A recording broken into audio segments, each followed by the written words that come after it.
दोस्तों ये जो सीरीज़ चल रही है इसको अच्छे से फॉलो करिएगा, क्योंकि ये जो टाइम आप सभी को मिला है ये काफ़ी कीमती है। क्योंकि जैसे ही ये टाइम ख़त्म होगा एग्ज़ाम्स बिल्कुल बिल्कुल फास्ट तरीके से आएंगे। ठीक है, तो आपको ज़रा भी टाइम नहीं मिलेगा बाद में। तो अगर इस टाइम को आप अच्छे से यूटिलाइज़ कर लेते हो तो आपकी सक्सेस डेफिनेट है। पिछले वीडियो में आप सभी से क्वेश्चन किया गया था, मदुरई कोंडा के नाम से किसको जाना जाता है। तो आप सभी का यहाँ पे काफ़ी अच्छा रिस्पॉन्स मिल रहा है, लेकिन फिर भी मैंने आपको बताया है जिस स्टूडेंट का सबसे पहले आंसर आएगा उसी को free of cost study material मिलेगा। तो रंजना शर्मा जी का आंसर सबसे पहले आया है प्रांत का एक। ठीक है, प्रांत का प्रथम। तो very good Ranjana Sharma ji, WhatsApp करके आप फ्री ऑफ कॉस्ट ये मटेरियल प्राप्त कर लेना। आज इस वीडियो का पहला क्वेश्चन है जो कि पिछले वीडियो में भी मैंने दो क्वेश्चंस पुट कर दिए थे। एक हो गया सखलीन आइलैंड, तो ये दोस्तों रशिया का हिस्सा है। ठीक है, बी ऑप्शन आपको याद रखना है। दूसरा है नाथुला। नाथुला दर्रा जो है दोस्तों ये आपको देखने को मिलता है सिक्किम में। आज मैं आप सभी से क्वेश्चन पुट कर रहा हूँ, जिस भी स्टूडेंट का सबसे पहले आंसर आएगा वो जीत जाएगा इस कॉन्टेस्ट को। दोस्तों जेलेपला दर्रा, ठीक है, ये आपको बताना है कि किस स्टेट में है जलेपला दर्रा। उसके बाद मैंने आपको बताया हुआ है कि जो नदियां हैं इंडिया में जिसको हम ड्रेनेज सिस्टम बोलते हैं, नदी तंत्र जो है, इसको जरूर पढ़ के जाइए। एक क्वेश्चन जीके का यहाँ पक्का होता है, एक क्वेश्चन एचपी जीके का पक्का होता है। 5 नदियां हैं हिमाचल की, ये आपको पढ़नी है। बाकी जैसे इंडिया की हम बात करते हैं, सिंधु नदी तंत्र है, गंगा नदी तंत्र है, प्रायद्वीपीय भारत की नदियां हैं। तो ऐसे क्वेश्चंस बनते ही रहते हैं। Which of the following states does not share the Godavari river. Godavari river की जब हम बात करते हैं तो नासिक महाराष्ट्र से ये निकलती है और बे ऑफ बंगाल जो है वहाँ गिर जाती है जाके। तो मध्य प्रदेश, कर्नाटक, आंध्र प्रदेश, इन तीनों से होकर के ये गुजरती है। ठीक है, दक्षिणी गंगा इसको बोला जाता है। और जब हम बात करते हैं गुजरात की तो ये महाराष्ट्र से ऊपर ही रह जाता है। तो ओबियसली गुजरात से होकर के नहीं बहती, इसका डी ऑप्शन बिल्कुल सही होगा। उसके बाद जब हम बात करते हैं यहाँ के जंगलों की, हिमाचल के या फिर इंडिया के, तो आपको ये पता होना चाहिए which of the following categories of forest occupies the largest percentage area in India. तो बेसिकली जो हिमालय है दोस्तों वहाँ पे अलग तरीके के पेड़ आपको मिलेंगे देखने को। जो दोस्तों साउथ इंडिया है वहाँ पे अलग तरीके के मिलेंगे देखने को। और जो बिल्कुल सेंट्रल इंडिया है वहाँ पे अलग तरीके के। लेकिन मेजोरिटी जो फॉरेस्ट यहाँ पे देखने को मिलते हैं ये होते हैं डेसिडियस फॉरेस्ट, पर्णपाती वन। ये अपने पत्ते वगैरह नीचे फेंक देते हैं गर्मियों वगैरह में, और जैसे ही पानी की कमी होती है तो ये पत्ते नीचे गिरते हैं ताकि ज़्यादा पानी ना सोख पाए ये पेड़। ठीक है, ये जो जंगल होते हैं तो गर्मियों में भी अच्छे से ये सरवाइव कर जाते हैं जंगल जो होते हैं ये। तो बी ऑप्शन इसका सही होगा। और हिमाचल में जो अपर हिमाचल है वहाँ पे कोनिफेरस फॉरेस्ट हमें देखने को मिलते हैं, जैसे कि देवदार हो गया, चीड़ का वृक्ष हो गया एंड सोन। और जब हम बात करते हैं वेस्टर्न घाट्स की तो सदारहित या फिर सदाहरित वन वहाँ देखने को मिलते हैं। आइलैंड वगैरह जो होते हैं जैसे कि हम बात करते हैं दमन एंड दीव की या फिर अंडमान निकोबार की, तो वहाँ पे भी सदाहरित वन हमें देखने को मिलते हैं। कांटेदार झाड़ियाँ जो हैं ये मरुस्थलीय पेड़ होते हैं, जैसे कि मैं राजस्थान की बात करता हूँ एंड सोन। तो ये नॉलेज आपको होना चाहिए दोस्तों। ऐसा नहीं कि एग्ज़ाम में हर बार रिपीट होंगे क्वेश्चंस। एक्स्ट्रा नॉलेज आपके पास है तो आप आसानी से इन क्वेश्चंस को कर पाएंगे। इरिगेशन से संबंधित क्वेश्चंस बनते ही बनते हैं। Very high intensity of irrigation is found in.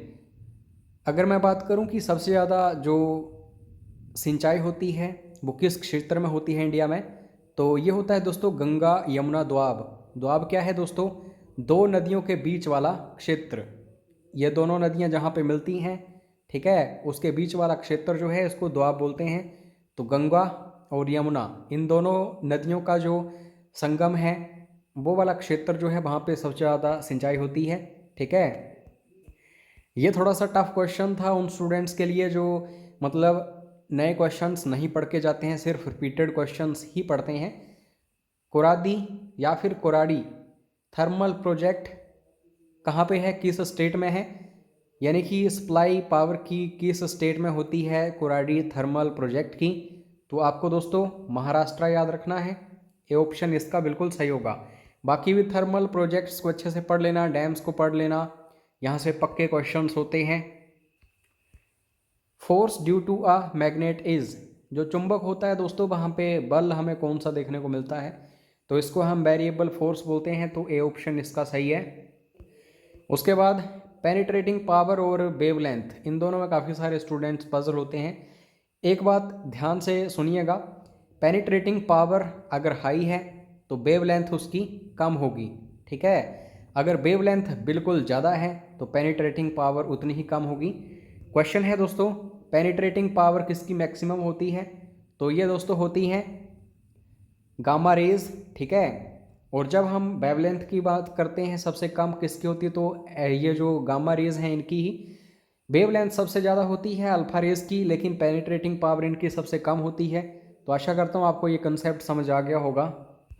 उसके बाद नेक्स्ट क्वेश्चन है, the line where the earth seems to meet the sky is known as, यानी कि धरती और आकाश जहाँ पे मिलते हैं, सपोज करिए ये आकाश है ये धरती है, तो एक लाइन ऐसे दिखाई देती है बीच में, तो उसको क्या बोला जाता है, इसको दोस्तों बोला जाता है हॉरिजन।